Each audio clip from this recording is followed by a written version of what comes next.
हे everyone, welcome back to my channel. तर आजची रेसिपी आहे ओट्सचीला.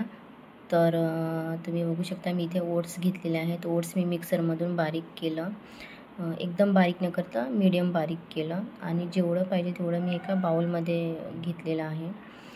आणि त्यानंतर व्हेजिटेबल घेतले. व्हेजिटेबलमध्ये कोथिंबीर, कांदा, बारीक कट केलेली मिरची, गाजराचा किस आणि काकडीचा किस असं घेतलेलं आहे आणि ते मी बाउलमध्ये ओट्समध्ये घालत आहे. तर तुम्हाला नाही घालायचं असेल व्हेजिटेबल किंवा प्लेन करायचं असेल छोट्या मुलांसाठी तर फक्त मीठ टाकूनसुद्धा करू शकता.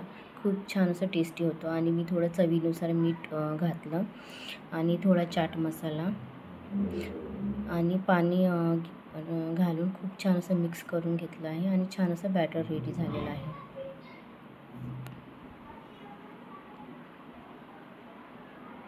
आणि 1 चम्मच बेसन घेतलेलं आहे आणि बेसन घालून ते चिकटायला नको किंवा छान असं निघायला पाहिजे म्हणून मी असं बेसन घालत आहे.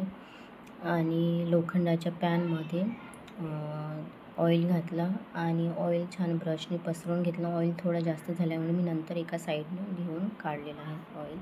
तर बॅटर टाकून घ्यायचा आपला आणि जसं तुम्हाला शेप पाहिजे छोटा मोठा तसं तुम्ही करू शकता.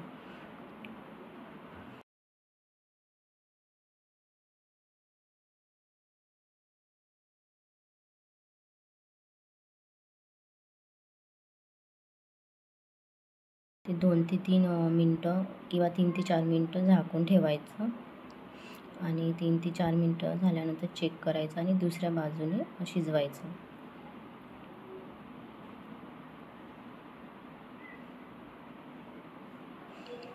तर छान असं मस्त कुरकुरीत दिसत आहे आणि छान कलर आलेला आहे. तर तुम्ही बघू शकता किती छान असं क्रिस्पी ओट्सचीला रेडी आहे. तुम्ही चटणीसोबत, दहीसोबत किंवा सॉससोबत घेऊ शकता.